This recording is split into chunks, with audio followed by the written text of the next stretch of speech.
Welcome everyone, good morning.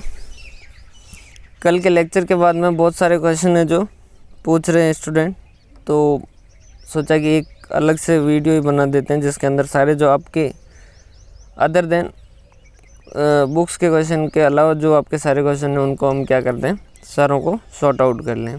जो question आप बार बार पूछ रहे हैं, सारे स्टूडेंट बार बार पूछ रहे हैं, उन सारे क्वेश्चन को हम कवर कर देते हैं। यहाँ पर पहला जो है वो डाउट सारे पूछ रहे हैं, सर क्या कल का जो लेक्चर देखा उसके बाद से सर डर लग रहा है कि कहीं ऐसा तो नहीं कि आप क्लासेज बंद कर दोगे।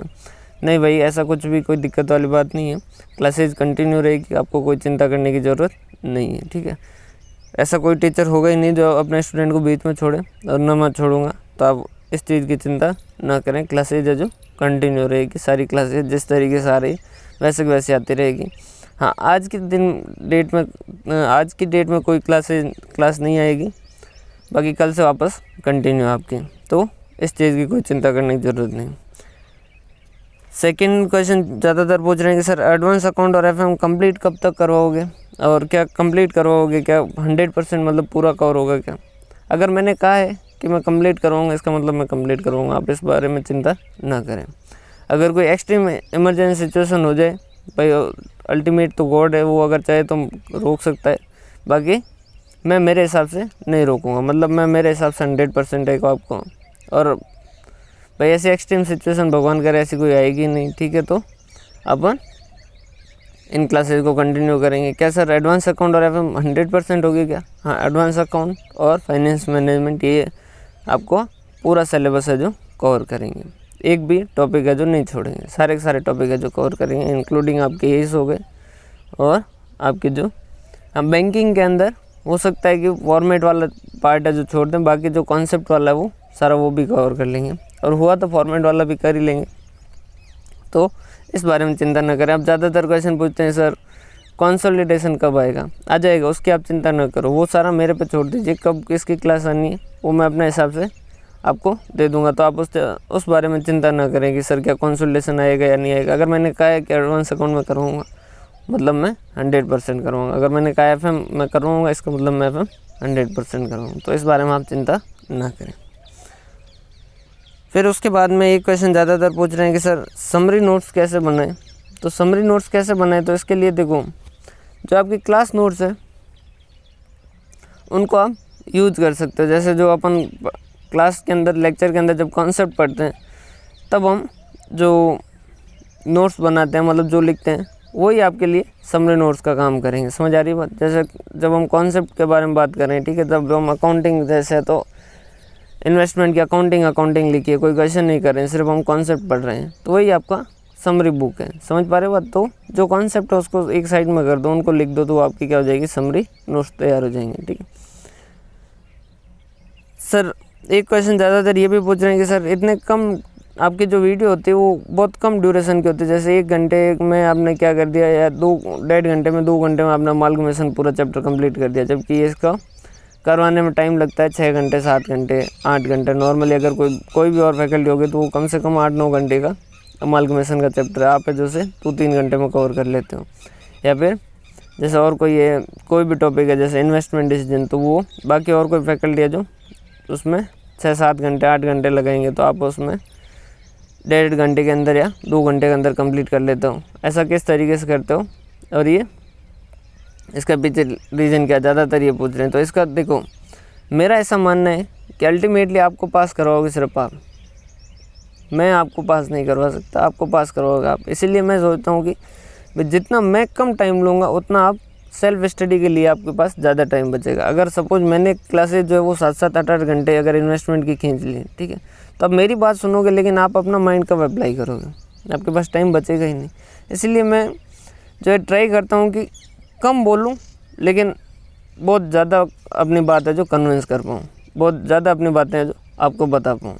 तो इस वजह से मैं क्या करता हूँ कि वैसे हमने इसमें मेरा जो है एक्सपीरियंस भी काम आ रहा है। एक्सपीरियंस इन द सेंस कि हमने जो टीम सी है, जो हमारी कोचिंग इंस्टीट्यूट है, उसके अंदर भी हमने कंटिन्यू जो 4 साल चला है वो क्रैश बैच चला है, तो उसमें भी हम यही करते थे, क्रैश बैच के अंदर कोर्स जो वो कम ड्यूरेशन के अंदर जल्दी से कोर्स कंप्लीट करवाएं और 100% कवर करें, तो वो भी काम आ रहा है। और उसके अलावा इससे आप ये भी चीज़ सीख सकते हो कि समरी नोट्स किस तरीके से बनेंगे। वो अगर आपको दिमाग के अंदर डाउट हो तो वो, जैसे मैं अपनी क्लास कैसे करता हूँ, तो मैं पहले चैप्टर को पूरा पढ़ा, ठीक है, उसके बारे में, फिर उसके ऊपर कॉन्सेप्ट से रिलेटेड और कोई बुक्स अगर मुझे पढ़नी है तो मैंने वो पढ़ी, ठीक है। फिर उसके बाद में मैं क्या करता हूँ, बैठ के लेक्चर अपने माइंड के अंदर डिसाइड करता हूँ। तो पहली बार अगर जब सपोज मैं लेक्चर डिसाइड करता हूँ तो मैं 3 घंटे का लेक्चर लगभग मेरा डिसाइड होता है कि भाई 3 घंटे के अंदर जैसे इन्वेस्टमेंट कंप्लीट होगा। मैं पॉइंट लिख देता हूँ, भैया ये पॉइंट है जो बोलूँगा और इस तरीके से बोलूँगा और ये इस तरीके से लेक्चर होगा। फिर मैं वापस उसी टॉपिक को दूसरी बार चैप्टर को अपने माइंड के अंदर रिसाइकल करता हूँ। फिर उसमें से देखता हूँ इसमें से कौन कौन सी चीज़ ऐसी है जो इतनी ज़रूरी नहीं है, जिसको बताने से कोई ज़्यादा फ़ायदा होगा नहीं, तो फिर मैं उन चीज़ों को काटता हूँ। और फिर दूसरी बार दोबारा फिर वापस मैं उसी क्लास को अपने माइंड के अंदर रिकॉल करता हूँ कि हाँ, क्या अभी जो मैंने क्लास मेरे हिसाब से दूसरी बार तैयार की है, क्या उसके अंदर 100% कंटेंट अभी भी अवेलेबल है जो ज़रूरी है। अगर वो सही है तो फिर मैं वापस उसको तीसरी बार और सॉर्ट करता हूँ, और फिर वापस तीसरी बार करके फिर वापस चेक करता हूँ कि क्या उसके अंदर कंटेंट जितना चाहिए स्टूडेंट को वो 100% कंटेंट है या नहीं है। तो इस वजह से अगर मेरी आप क्लासेज के लेक्चर वगैरह देखोगे तो उसके अंदर मैं आउटसाइड कोई भी बात है जो नहीं करता हूँ, डायरेक्ट जो कंटेंट टू कंटेंट है उस पर बात करता हूँ। अगर जैसे मुझे कोई अदर बात करनी होगी तो मैं अलग से वीडियो जो है रिकॉर्ड करूँगा, लेकिन उसके अंदर मैं बीच में बात नहीं डालूँगा। क्यों? क्योंकि मुझे पता है कि अगर मैंने यहाँ टाइम ज़्यादा ले लिया तो स्टूडेंट को सेल्फ स्टडी के लिए टाइम कम मिलेगा। इसीलिए मैं चाहता हूँ कि जितना कम से कम टाइम लगाऊँ और जितनी ज़्यादा से ज़्यादा बातें बतानी वो बता दूँ। तो कम बोल के ज़्यादा बात कन्विंस करना चाहता हूँ। बस ये जो है ये आप समरी नोट्स के अंदर इस तरीके से बना सकते हो। कैसे? आपने पढ़ा, फिर माइंड को बंद कर मतलब आँख बंद कर दीजिए और वापस एक बार माइंड मत बंद कीजिएगा, आँख बंद कर दीजिए और पूरा रिकॉल कीजिएगा आपने क्या क्या पढ़ा।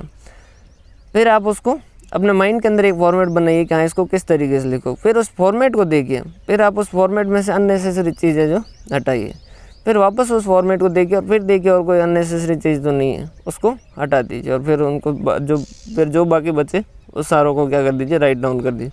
तो वो समरी नोट्स है। इसके अलावा एक ये भी क्वेश्चन पूछ रहे हैं कि सर क्या आपके क्लास नोट्स जो है वो मिल सकते हैं क्या? भाई मुझे कोई दिक्कत नहीं है, आप टेलीग्राम पे चैनल है CA पंकज खिलेरी नाम से ही है, इसी नाम से, ठीक है। और उस पर मैं पिक्चर जो है वो मेरी इस YouTube चैनल पे वो पिक्चर उस पर लगा देता हूँ ताकि आपको कन्फ्यूज़न नहीं रहेगा, ठीक है। उस चैनल पे मैं क्या कर दूँगा, सारा जो है नोट्स जो है वो प्रोवाइड करवा दूँगा। जैसे चैप्टर कंप्लीट होगा उससे जो हमने क्लास के अंदर जो जो लिखा है वो सारा नोट्स जो है वो मैं क्या कर दूँगा वहाँ पर आपको प्रोवाइड करवा दूँगा। तो क्लास नोट्स आपको मिल जाएंगे, उनकी हेल्प से आप समरी नोट्स जो है वो बना सकते हैं और आपको आसानी होगी। क्लियर है? और उसके बाद में चैनल को कैसे विजिट करें, ये ज़्यादातर क्वेश्चन है। इस तरीके क्वेश्चन क्या है, स्टूडेंट पूछ रहे हैं सर जैसे एज 12 कहाँ है, एज 13 कहाँ है। तो भाई उसके लिए आप क्या करो, चैनल को विजिट करने का भी एक तरीका, आप क्या करो, उस चैनल के अंदर मैंने प्लेलिस्ट बनाई है, आप चैनल पे जाइए, उसकी प्लेलिस्ट में जाइए और प्लेलिस्ट के अंदर जाके जैसे अकाउंट्स पढ़ना है तो आपको अकाउंट्स की मैंने अलग से प्लेलिस्ट बनाई है, तो फिर अकाउंट्स की प्लेलिस्ट के अंदर उसमें फिर सीरीज़ वाइज मैंने चैप्टर वाइज नाम के हिसाब से सारे जो है वो अपलोड कर मतलब उसके अंदर रिकॉर्ड कर रखे हैं। तो आप प्लेलिस्ट के हिसाब से विजिट कीजिए। आप ऐसा सीधा डायरेक्ट चैनल पे अगर विजिट करोगे तो ज़्यादा आपको फ़ायदा मिलेगा नहीं, क्योंकि मैं अब जैसे आज डिबेंचर इशू किया, रिडम्पशन ऑफ डिबेंचर का चैप्टर है जो मैंने कवर किया सपोज, तो अगर आप वीडियो पे देखोगे तो रिडम्पशन ऑफ डिबेंचर भी है, फिर उसके बाद में इन्वेस्टमेंट डिसीजन भी है, फिर आपका जैसे अमालगमेशन भी है, ठीक है। तो अब आपको समझ नहीं आएगा इसमें से कि आपके लिए कौन कौन सा कंटेंट है जो अवेलेबल। सपोज आप फर्स्ट ग्रुप भी दे रहे हैं, तो आप फर्स्ट ग्रुप दे रहे हैं तो आप सीधा जाके प्लेलिस्ट के अंदर जाइए, प्लेलिस्ट के अंदर अकाउंट्स के अलग से आपको मिल जाएगी, प्लेलिस्ट मिल जाएगी आपको, अलग से कॉस्टिंग की प्लेलिस्ट मिल जाएगी। तो आपको अकाउंट्स अगर पढ़ना है तो अकाउंट्स वाली प्लेलिस्ट में जाइए, वहाँ पर आपको सारे चैप्टर मिल जाएंगे। कॉस्ट वाली प्लेलिस्ट में जाइए, वहाँ सारे कॉस्ट के चैप्टर जो मिल जाएंगे। आप एडवांस अकाउंट वाले में जाओगे तो एडवांस अकाउंट मिल जाएंगे, और FM वाले में जाओगे तो FM मिल जाएंगे, ठीक है। FM और एडवांस अकाउंट जो वो भी हम कंप्लीट करेंगे, 100% कंप्लीट करेंगे, उसमें आपको कोई चिंता करने की ज़रूरत नहीं है। एक क्वेश्चन ये भी पूछ रहे हैं कि सर टेस्ट कब होंगे।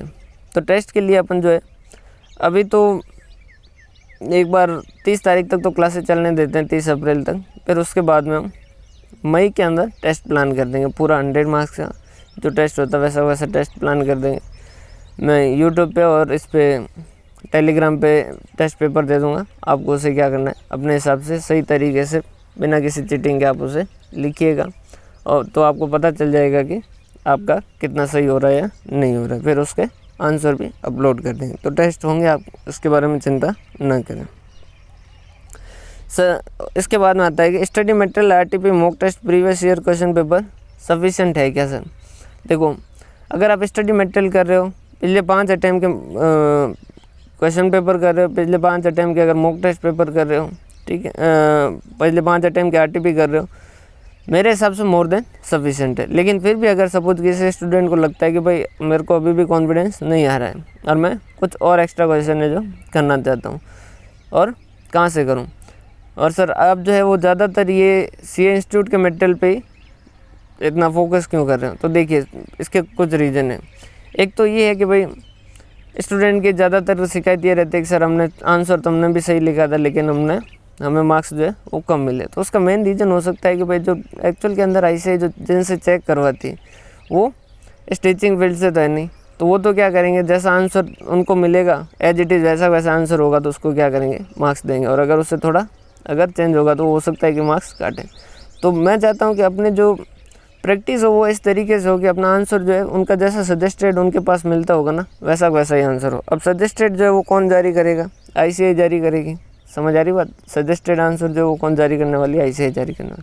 तो उस केस में हम क्या करें, अगर हम इंस्टीट्यूट का ही मटेरियल पढ़ेंगे तो हमारा प्रेजेंटेशन जो है वो क्या होगा, सेम एज जो इंस्टीट्यूट का प्रेजेंटेशन होगा ना, वैसा प्रेजेंटेशन हमारा होगा। उससे फ़ायदा ये होगा कि एग्जामिनर जो है उसको कम दिक्कतों का सामना करना पड़ेगा और हमारे आंसर जो है वो उसको सही से समझ आएंगे, क्योंकि हमारा प्रेजेंटेशन, क्योंकि हमने सिर्फ आईसीआई के मटेरियल पढ़ा है। अब जैसे अब हमने कोई और रेफरेंस बुक है जो यूज़ की, मैं रेफरेंस बुक का मना क्यों करता हूँ, क्योंकि सपोज मैंने किसी और ऑथर की रेफरेंस बुक को यूज़ किया, तो वो जो ऑथर है वो क्वेश्चन का आंसर अपने हिसाब से प्रेजेंट करेगा, समझ आ रही बात, आईसीआई के हिसाब से प्रेजेंट करेगा नहीं।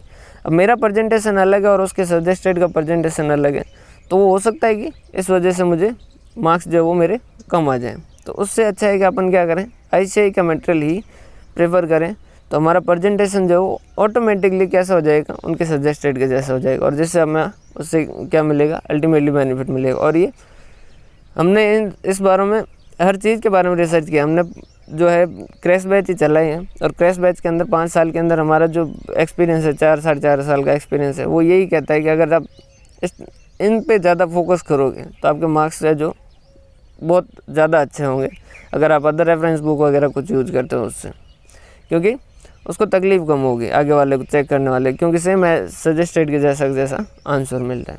क्लियर, इसीलिए मैं ये कह रहा हूँ सर। और अगर एक्स्ट्रा क्वेश्चन करना हो तो देखिए भाई, सिलेबस चेंज हुआ है जो अभी हुआ है, अब नया और पुराने वाले सिलेबस में कोई ज़्यादा चेंज है नहीं भाई। जैसे ये था कि अकाउंट्स का कोई टॉपिक है जो एडवांस अकाउंट में चला गया, एडवांस अकाउंट का कोई अकाउंट में आ गया, ठीक है, सिलेबस तो सेम ही है। तो अगर आपको एक्स्ट्रा क्वेश्चन करने हैं तो आप ओल्ड सिलेबस के अंदर वो वाला चैप्टर कहाँ पर है वो पता कीजिए। जैसे अमालगमेशन का है, तो अमालगमेशन अभी एडवांस अकाउंट में पहले भी एडवांस अकाउंट में था, तो ओल्ड सिलेबस वाले में जाइए, सीए बॉस पे, आईसीआई बॉस वाले पे, नॉलेज पोर्टल पे, और वहाँ पर ओल्ड सिलेबस का जो एडवांस अकाउंट वो ओपन कीजिए, उसके अंदर स्टडी मटेरियल उसमें क्वेश्चन है और प्रैक्टिस मैनुअल उसमें क्वेश्चन है, वहाँ से कवर कर सकते हो, ठीक है। रिडम्पशन ऑफ डिबेंचर जैसे हो गया, या फिर रिडम्पशन ऑफ प्रेफरेंस शेयर हो गया, जैसे इसका क्वेश्चन करना है तो आपको पता है कि रिडम्पशन ऑफ डिबेंचर आप ढूंढोगे तो आपको पता चल जाएगा वो अकाउंट में नहीं था, वो एडवांस अकाउंट में था।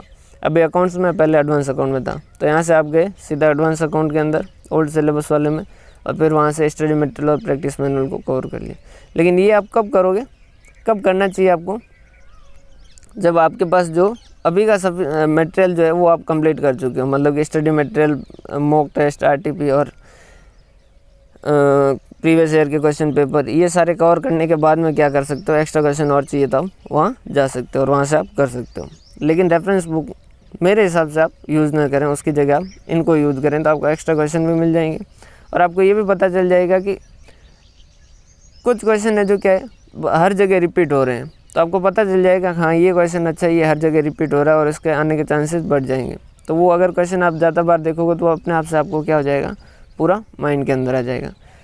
क्योंकि इंस्टीट्यूट भी क्या कर रही है, क्वेश्चन जो है वो भाई कुछ क्वेश्चन ऐसे हैं जो हर 2 अटैम्प्ट के बाद में आ रहे हैं, हर 3 अटैम्प्ट के बाद में आ रहे हैं, तो वो क्वेश्चन आपको भी ज़्यादा बार देखने को मिलेंगे। आरटीपी में भी देखने को मिलेगा, क्वेश्चन पेपर में भी देखने को मिलेगा, स्टडी मटेरियल में भी देखने को मिलेगा, तो वो आपके माइंड में ज़्यादा बार आएगा, तो वो ऑटोमेटिकली आपके उसके ऊपर क्या हो जाएगी, पकड़ अच्छी हो जाएगी। तो इस वजह से मैं कह रहा हूँ कि ये सारी चीज़ें करें आप।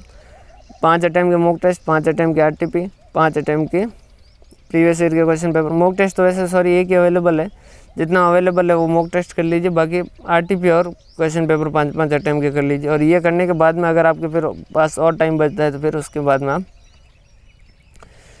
स्टडी मटेरियल वगैरह कवर कर सकते हो, ठीक है। इसके बाद में हाँ, ये सारी चीज़ें इस तरीके से, ये चीज़ें एक तो ये ज़्यादा पूछ रहे थे वो, और इसके अंदर एक क्वेश्चन ये है कि सर आपने जैसे कॉस्टिंग है तो वो सारा कंप्लीट करवा दिया, सिर्फ प्रीवियस ईयर के क्वेश्चन पेपर छोड़े हैं, ठीक है, ऐसा क्यों? तो ये का ये मैं अकाउंट्स के अंदर भी करूँगा कि सारा कुछ आरटीपी मॉक टेस्ट करवाने के बाद भी मैं प्रीवियस ईयर के क्वेश्चन पेपर छोड़ूंगा, क्योंकि अगर प्रीवियस ईयर के क्वेश्चन पेपर आप खुद से पढ़ोगे ना तो आपको क्या हो जाएगा, आईसीएआई का पैटर्न समझ आ जाएगा, वो किस तरीके से क्वेश्चन है जो पूछते हैं। समझ आ रही बात? क्योंकि आप अगर खुद से कॉस्टिंग का पेपर पढ़ोगे तो आपको समझ आ जाएगा कॉस्टिंग का पेपर या तो लेंथी हो सकता है, या ट्रिकी हो सकता है, या एकदम ईजी और शॉर्ट भी हो सकता है। तो आपको 3 सिचुएशन समझ आएगी और तीनों सिचुएशन के हिसाब से आप प्रिपेयर होंगे कि अगर लेंथी आ जाए तो उस केस में आप फिर पता करोगे कि यार लेंथी आ गया, ये वाला पेपर जो था वो तो लेंथी था, अब इसको किस तरीके से किया जाता अगर मैं होता तो आपको पता चलेगा कि यार चलो प्रैक्टिकल क्वेश्चन लेंथी थे, लेकिन थ्योरी तो उसको तो मैं चाहूँ जितने टाइम में लिख सकता हूँ। थ्योरी का क्वेश्चन तो कंफर्म था, तो एक तो मैं ये थ्योरी वाला क्वेश्चन कंफर्म कर लेता, ठीक है, तो इसमें मेरा टाइम बच जाता, उसकी वजह से ये टाइम मैं और कहीं यूज कर सकता। इसका मतलब आपको समझ आ जाता है कि अगर आपको कॉस्टिंग के पेपर के लिए तैयार रहना है तो आपको थ्योरी अच्छे से करनी होगी। क्लियर है, समझ आ रही बात? एडवांस अकाउंट का अगर जैसे प्रीवियस ईयर का क्वेश्चन पेपर देखोगे तो आपको पता चल जाएगा कि अगर एडवांस अकाउंट के अंदर आपका एग्जाम्शन चाहिए तो आपकी एस जो वो स्ट्रॉन्ग होने चाहिए, क्योंकि फर्स्ट ही क्वेश्चन जो वो एस का आता है, और उसके अलावा भी थोड़ा बहुत कहीं पे भी एस और आ जाते हैं। और इसके अलावा आपको ये भी पता चलेगा अगर एस अच्छे नहीं है तो आपकी ऑडिट के अंदर भी दिक्कत आएगी, क्योंकि एस जो है यहाँ भी काम आ रहे हो, ऑडिट में भी काम आ रहे हैं, तो आपको पता चलेगा कि हाँ यार एस पे ज़्यादा फोकस करना चाहिए। तो इस वजह से मैं कह रहा हूँ प्रीवियस ईयर के क्वेश्चन पेपर एक बार आप खुद से ट्राई करें, मैं करवा दूंगा, वो उसमें कोई दिक्कत वाली बात नहीं, मैं करवा दूंगा, ठीक है, लेकिन उससे पहले एक बार आप खुद ट्राई करोगे तो आपको पैटर्न समझ आ जाएगा, आपको पता चल जाएगा कि कौन कौन सी चीज़ इंपॉर्टेंट है, किस किस पे आपको ज़्यादा ध्यान देना चाहिए। एक क्वेश्चन ये पूछ रहे हैं कि क्या हमें वीडियो डाउनलोड करके रखने चाहिए, मतलब कि क्या सर आप भी ऐसा कर दोगे कि भाई थोड़े टाइम बाद में कि ये जो है वो पेड हो जाएगा चैनल? ऐसा नहीं है, मैं पेड करने वाला या पेन ड्राइव क्लास सेल करने के इरादा नहीं है मेरा ऐसा कुछ भी, तो आपको वीडियो डाउनलोड करके रखने की ज़रूरत नहीं है। अगर आप चाहो सेफ्टी के लिए तो रख सकते हो, या फिर आप चाहो कि भाई फिर बाद में डाटा नहीं हो उसके लिए आप करना चाहो तो कर लीजिए, बाकी ऐसा नहीं होने वाला है। मैं ये चैनल डोनेशन बेसिस पे रखा है और इसको चैनल को मैं डोनेशन बेसिस पे ही रखूँगा। जिस दिन आपका रिजल्ट है उस दिन जितना आप देना चाहे उतना आप दे सकते हैं, या उससे पहले भी जो जितना आप देना चाहे उतना दे सकते हैं, क्योंकि उसमें ऐसा है कि जैसे हम कोचिंग इंस्टीट्यूट चलाते थे तो ये चीज़ देखने को मिलती थी कि भाई अब हर स्टूडेंट से सपोज मैंने एक कॉस्टिंग की फीस रख दी 7,000, तो हर स्टूडेंट के लिए 7,000 जो है सेम वर्थ नहीं रखते हैं। अब किसी की फैमिली ठीक है, साउंड है, तो वो 7,000 आसानी से दे सकता है, लेकिन किसी की फैमिली अगर वीक है तो उस केस के अंदर उसके लिए 7,000 एक सब्जेक्ट के लिए मुश्किल हो जाता है। अब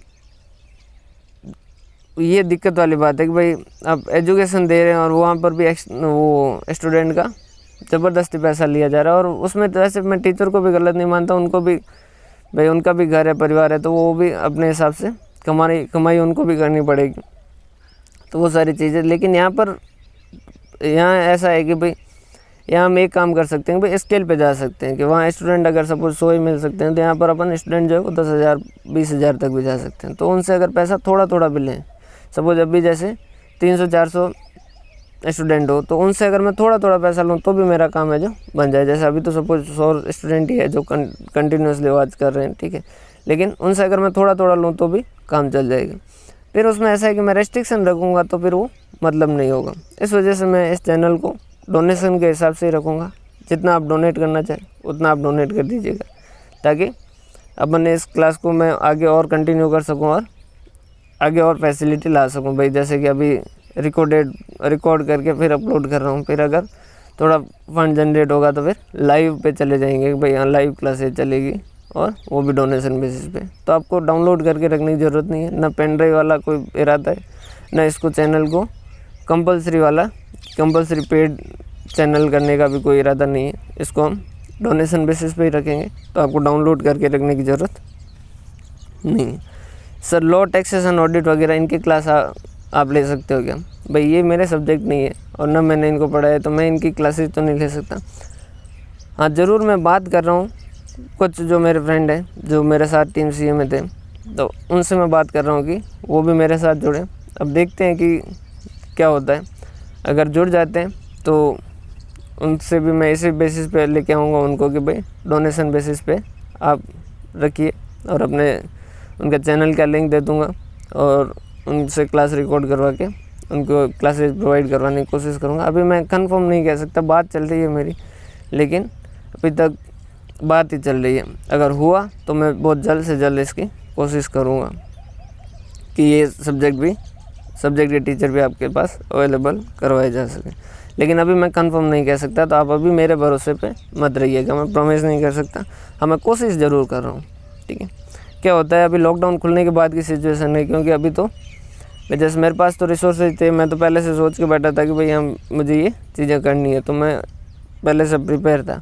वो लॉकडाउन में फंसे हुए हैं, और जो आदमी वो कहीं न कहीं फंसा है, तो उसके पास अब रिसोर्सेज लाना भी मुश्किल है। तो लॉकडाउन कितना होता है, तो किस तरीके से होता है, वो सारी चीज़ें। हाँ ये कंफर्म है कि भाई अगर सारी सिचुएशन फेवरेबल हुई तो वो मुझे मना नहीं करेंगे, और मैं उनको ले भी आऊँगा, और उनको भी इसी बेसिस पे लाऊंगा, डोनेशन बेसिस पे, कि जितना आप देना चाहो उतना दे दीजिए। तो एक्चुअल में क्या है, क्लासेज बहुत ज़्यादा महंगी हो गई। एक सब्जेक्ट के 7,000, 8,000, 10,000 की पेन ड्राइव, तो वो काफ़ी महंगी हो जाती है। अब 4 सब्जेक्ट के लिए 30-40 हज़ार रुपये का खर्चा, ये काफ़ी ज़्यादा हो जाता है। इससे अच्छा है कि अगर भाई डोनेशन में आप हज़ार भी दो एक सब्जेक्ट की, तो भी बहुत है हमारे लिए। तो भाई इतना ज़्यादा कमाई की ज़रूरत नहीं है, कि चल जाए, घर गृहस्थी चल जाए, उतनी अगर कमाई हो जाए तो ठीक है। तो मैं इसको डोनेशन बेसिस पे रखूँगा, और उनको भी मैं डोनेशन बेसिस के हिसाब से लाऊँगा, ठीक, ट्राई करूँगा, अभी कंफर्म नहीं कह सकता। इसके अलावा एक क्वेश्चन ये पूछ रहे हैं कि सर बेस्ट प्लान बताइए इस अटैम्प्ट के लिए। तो देखो प्लान जो है वो मैं नहीं बता सकता। अब आपको कौन सी सब्ज़ी पसंद है वो मैं नहीं बता सकता, समझ आ रही बात? अब किसी की स्ट्रेंथ जो है वो अलग है, किसी की वीकनेस जो है, और किसी की स्ट्रेंथ और वीकनेस अलग है। किसी को प्रैक्टिकल सब्जेक्ट अच्छे लगते हैं, किसी को थ्योरी सब्जेक्ट अच्छे लगते हैं। तो प्लान जो है वो अगर आपको बनाना है तो आप कुछ भी मत कीजिए, एक साइड में बैठ जाइए 2-3 घंटे के लिए, और अपनी स्ट्रेंथ लिख दीजिए, अपनी वीकनेस लिख दीजिए। भाई स्ट्रेंथ के अंदर ये हो सकता है कि भाई मैं पेपर टाइम पे कंप्लीट कर सकता हूँ, मुझे प्रैक्टिकल सब्जेक्ट के कॉन्सेप्ट क्लियर है, और प्रैक्टिकल क्वेश्चन करने में जल्दी से कर लेता हूँ। फिर वीकनेस में सपोज मेरा प्रेजेंटेशन ख़राब है, मेरी थ्योरी सब्जेक्ट ख़राब है, ठीक है, तो फिर उसके हिसाब से प्लान बनाओ कि भाई जो चीज़ें वीकनेस है उसको किस तरीके से रिकवर करना, उसके लिए थोड़ा एक्स्ट्रा टाइम देना है। तो वो प्लान आप अपने हिसाब से बनाइए। तो प्लान मैं आपको नहीं बताऊंगा, लेकिन प्लान किस तरीके से बनाना है ये मैं बता सकता हूँ। आप थोड़े टाइम के लिए एक साइड में जाके शांति से बैठ जाइए, आपको सारी चीज़ों का आंसर है जो अपने आप से मिल जाएगा। कहीं पे भी बाहर जाने की ज़रूरत नहीं, किसी को पूछने की ज़रूरत नहीं, सारे क्वेश्चन के आंसर आपके अंदर है। यही अध्यात्म है, खुद का अध्ययन जो है। अगर खुद का अध्ययन करोगे तो आपको सारी चीज़ों का आंसर मिल जाएगा। तो अगर आप खुद के साथ बैठोगे तो आपको पता चल जाएगा आपके लिए बेस्ट प्लान क्या है, और उस प्लान को बनाइए, प्लान को फॉलो कीजिए। अब इसमें दिक्कत ये भी आती है, कई बार स्टूडेंट कहते हैं सर हम प्लान बनाते हैं, फिर प्लान बनाते हैं उस वक्त तो क्या होते हैं, हम जोश में होते हैं, हम कहते हैं सुबह उठेंगे 5 बजे, फिर हम उठते हैं 6 बजे, फिर मूड ही ख़राब हो जाए। ऐसा करने की ज़रूरत नहीं। प्लान होते ही फेल होने के लिए, भाई प्लान बनाया फेल हो गया, 6 बजे उठे, कोई बात नहीं, एक पेपर ही तो था, पुराने वाले पेपर को फाड़ दीजिए, नया पेपर बनाइए, उस पर नया प्लान बना दीजिए, 6 बजे के हिसाब से प्लान बना दीजिए। अब क्योंकि 5 बजे की जगह आप 6 बजे उठे हो, 1 घंटे आप लेट हुए हो, उस वजह से आपका जो 5 से लेकर 10 बजे तक पढ़ने वाला था वो अब 6 से लेकर 10 बजे तक भी नहीं पढ़े। आपने कहा कि यार प्लान है जो फेल हो गया। ऐसा मत कीजिए। अगर प्लान के अंदर थोड़ा बहुत शॉर्टफॉल वगैरह हो जाता है तो होता है, नॉर्मली हर किसी के साथ होता है, मेरे साथ भी होता है। तो इसको इतना आगे लेके नहीं चले, दिक्कत वाली बात नहीं। गिल्ट का भाव जितना कम रखोगे उतना आप सक्सेस के और करीब जाओ। गिल्ट का भाव कैसे, जैसे आपने प्लान किया था दिन के अंदर मैं 10 घंटे पढ़ूंगा और ये चैप्टर कवर करूँगा। अब फिर सपोज आपने 3-4 घंटे ही पढ़ाई की और ये चैप्टर पूरे कवर हुए नहीं, तो फिर गिल्ट का भाव हो जाता है। गिल्ट की जगह उसको क्या कीजिए, एनर्जी को ट्रांसफॉर्म कीजिए।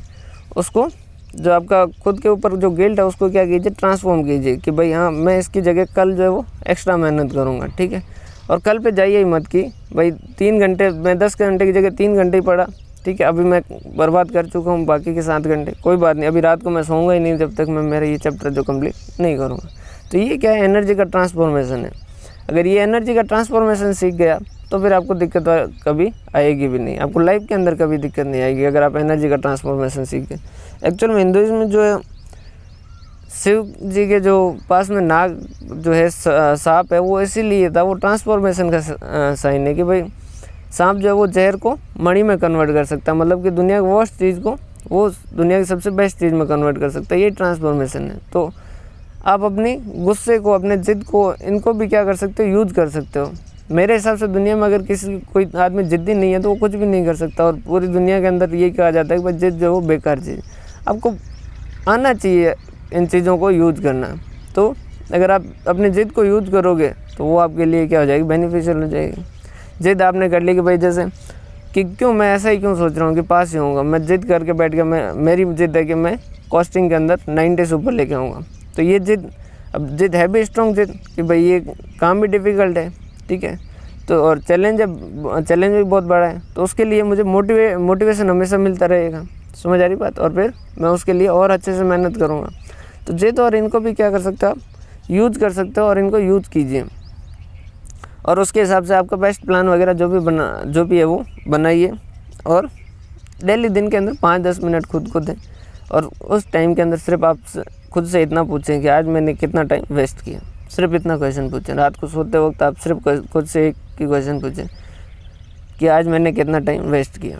और अगर फिर जैसे ही आप एक बार क्वेश्चन खुद से पूछोगे तो फिर आपको पता चलेगा कि हाँ कितना टाइम वेस्ट किया, फिर वो धीरे धीरे जो वेस्ट होने वाला टाइम है ना वो कम होता जाएगा, और जब वेस्ट होने वाला टाइम कम होता जाएगा वैसे वैसे आपकी सक्सेस है जो आपके पास आते जाएगी। तो यही प्लान है बस, कि आप डेली आप एक बार खुद से पूछे ज़रूर कि आज मैंने कितना टाइम वेस्ट किया, क्या ये वेस्ट करना ज़रूरी था, अगर नहीं था तो मैंने वेस्ट क्यों किया। उसके बाद में कि सर मैराथन क्लास आएगी क्या, हाँ मैराथन क्लास आ जाएगी, वो अलग से भी रिकॉर्ड कर देंगे, या फिर मैं सोच रहा हूँ कि अपन ने जो हर चैप्टर का जो कॉन्सेप्ट का जो लेक्चर है उन सारों को क्या कर लें, मर्ज कर लें, ताकि सारे जो चैप्टर है उनका कॉन्सेप्ट का एक लेक्चर है जो कंप्लीट आपके पास तैयार हो जाएगा। वो थोड़ा लेंथी हो जाएगा, मतलब कि जैसे अकाउंट्स का होगा तो 12-13 घंटे का हो जाएगा, वो 1 डे रिवीजन वाला हो जाएगा, और फिर एक क्लास अपन और रिकॉर्ड कर देंगे हर सब्जेक्ट की 4-4 घंटे की, जिसके अंदर 4 घंटे में पूरा सब्जेक्ट है जो कवर हो जाएगा। 3:30-4 तक का रखेंगे, ताकि क्या हो, एग्ज़ाम वाले दिन आप जैसे अकाउंट्स का एग्ज़ाम दे के आए तो उस दिन शाम को आप अगर कॉस्टिंग का वो लेक्चर देख लेते हो तो 3.5 घंटे के अंदर आपको एक बार पूरी कॉस्टिंग का जो रिवाइज हो जाए, तो अगले दिन के अंदर आपके मन में कॉन्फिडेंस आ जाए रहेगा कि भाई हाँ एक बार तो मैं रिवाइज कर चुका हूँ। फिर उस दिन नेक्स्ट डे आपके जिस दिन लीव होगी उस दिन आपने पूरे दिन रिवाइज किया, और उससे नेक्स्ट डे जब जाते वक्त आपने फिर वापस वो 3 घंटे का लेक्चर देख लिया, तो आपका उससे पहले वाले दिन भी 3 बार आपका रिवीजन हो जाएगा। और समरी नोट्स होंगे तो आप रिवीजन और एक की जगह 2 बार कर सकते हो, तो 4 बार रिवीजन एग्जाम से पहले वाले दिन आपके लिए, तो फिर कॉन्फिडेंस तो आप सोच ही सकते हो कि कितना ज़्यादा हो जाएगा। क्लियर है, ज़्यादा रायता फैलाने से मतलब नहीं, आप ज़्यादा चीज़ें कवर करोगे उससे अच्छा है कि जितना करो उतना अच्छे से करो, ठीक है। लेकिन क्वेश्चन मैं फिर कह रहा हूँ, क्वेश्चन आप सेम क्वेश्चन को बार बार नहीं करें। अगर आपके ये क्वेश्चन हो चुके हैं तो फिर नए क्वेश्चन ट्राई कीजिए। अगर जैसे आपने वो भी कर लिए, फिर उसके बाद में अगर आपके पास और टाइम बचता है तो फिर वापस स्टडी मटेरियल पे, क्योंकि जो क्वेश्चन इंपॉर्टेंट होगा वो हर जगह आएगा, तो वो अपने आप से रिवाइज हो जाएगा। कि भाई जैसे एक क्वेश्चन है जो लेबर चैप्टर का, ये क्वेश्चन है जो इंपॉर्टेंट है, तो वो आपको वहाँ स्टडी मटेरियल में देखने को मिल जाएगा, आरटीपी में भी देखने को मिल जाएगा, क्वेश्चन पेपर में देखने को मिल जाएगा, तो अपने आप से वापस आपके क्या हो जाएगा, रिवाइज हो जाएगा। तो उसको आपको ज़रूरत नहीं है, चिंता करने की ज़रूरत नहीं। अब आप कंटिन्यूस सिर्फ स्टडी मटेरियल ही देख रहे हो तो उससे आपको बेनिफिट नहीं होगा। इसीलिए मैं कह रहा हूँ कि जैसे study material, RTP, mock test और ये previous year question paper complete हो तो ये ओल्ड सिलेबस वाले में से क्वेश्चन कर लीजिएगा, क्योंकि वो भी इंस्टीट्यूट के मटेरियल है, तो वहाँ पर भी प्रेजेंटेशन वगैरह सेम ही है, और वहाँ भी क्वेश्चन इंपॉर्टेंट होंगे, वो सारे देखने को मिल जाएंगे। सर एक क्वेश्चन आ रहा है, सर पूछ रहे हैं कि भाई एक अकाउंट्स और एफएम और इनका कोर्स कब तक हो जाएगा। तो देखो 10 मई या 15 मई मैक्सिमम मैं अकाउंट्स और FM जो वो कंप्लीट करवा दूंगा, 101% कंप्लीट करवा दूंगा। सर रिडम्पशन ऑफ डिबेंचर कब आएगा? रिडम्पशन ऑफ डिबेंचर में कल ही अपलोड कर दूंगा, तो अकाउंट्स आपकी कंप्लीट हो जाएगी, ताकि आप RTP मॉक टेस्ट वगैरह उन पे जा सकते हो अकाउंट्स के। कॉस्टिंग का भी आप मॉक टेस्ट और प्रीवियस ईयर के क्वेश्चन पेपर पे जा ही सकते हो, वो सारा कंप्लीट हो चुका। सर कॉस्टिंग की थ्योरी कब आएगी? कॉस्टिंग की थ्योरी भी अगले संडे तक कॉस्टिंग की थ्योरी भी मैं अपलोड कर दूँगा, ठीक है। सर एडवांस अकाउंट के अंदर ES भी कवर होंगे क्या? हाँ, एडवांस अकाउंट के अंदर ES भी कवर होंगे, और प्रोबेबली कल से ES जो वो शुरू भी कर देंगे, ठीक है। और एक ये तो शायद मैं पहले डिस्कस भी कर चुका हूँ, एक ये काफ़ी सारे लोग स्टूडेंट जो व्हाट्सएप पे पूछते हैं कि सर क्वेश्चन पेपर आप खुद से करने का क्यों कहते हो, तो ये मैं पहले ही बता चुका हूँ भाई, खुद से करोगे तो आपको पता चलेगा कि क्या क्या चीज़ें आपको प्रॉब्लम वगैरह है, ठीक है। तो आप अपने हिसाब से अच्छा प्लान बनाएं, अच्छे से तैयारी करें, ठीक है। कल से वापस आपकी क्लासेज आनी शुरू हो जाएगी। आज की डेट के अंदर आप बैठिए, जो आपने पुराना पढ़ा हुआ वो सारा रिवाइज़ कीजिए, और उसके बाद में अपना प्लान बनाइए, और टाइम पे रिवाइज़ करते जाइएगा। जैसे ही आपके 7 दिन हो जाते हैं, उसके बाद में एक बार आपने इन 7 दिनों में जो भी कंप्लीट पढ़ा है वो सारा क्या कर दीजिए, रिवाइज़ करते दीजिए। और आज तक अगर सपोज आपने पढ़ाई सही से नहीं भी की, कोई बात नहीं, आज से वापस सीरियस हो जाइएगा, समरी नोट्स बनाने शुरू कर दीजिएगा, क्योंकि एग्ज़ाम होगा, ये कन्फर्म है, रिजल्ट आएगा, ये कन्फर्म है। रिजल्ट वाले दिन आप चिंता में ना हो, दुखी ना हो, उसके लिए आज से तैयारी शुरू कर दीजिए। टाइम है अभी आपके पास, सफिशिएंट टाइम है। अगर किसी ने आज तक शुरू भी नहीं किया और वो आज से शुरू करना चाहिए तो भी शुरू कर सकता है। चैनल की प्लेलिस्ट के ज़रिए आप कीजिएगा, और अगर आपका कोई फ्रेंड है जो इस चैनल को ज्वाइन करना चाहता है और जो चाहता है कि वो भी ये क्लासेज है जो करें, तो उसके इसके अंदर उनको भी कहिएगा कि वो सब्सक्राइब करें, उनको साथ शेयर कीजिएगा, क्योंकि जैसे अगर सब्सक्राइबर और ये ज़्यादा होंगे तो मैं किसी और फैकल्टी को भी कन्विंस कर सकता हूँ मेरे साथ लाने के लिए, तो आपके बाकी और सब्जेक्ट भी आसानी से मिल जाएंगे आपके पास। और डाउनलोड करने की, वीडियो डाउनलोड करने की ज़रूरत नहीं, प्योर डोनेशन बेसिस पे रहेगा। आप जितना डोनेट करना चाहो उतना डोनेट कर दीजिएगा, इसको वीडियो को डाउनलोड करने की कोई ज़रूरत नहीं है, ठीक है। और मैं कोशिश करूँगा कि मैं बाकी सब्जेक्ट के टीचर भी आपके पास अवेलेबल करूँ। बहुत बहुत धन्यवाद। अपना प्यार बनाए रखें, चैनल को सब्सक्राइब करें और शेयर करें। मेरा आशीर्वाद हमेशा आपके साथ है, और बेस्ट ऑफ लक। अच्छे से पढ़ाई करें, अच्छे से प्लान बनाएं। बहुत बहुत धन्यवाद।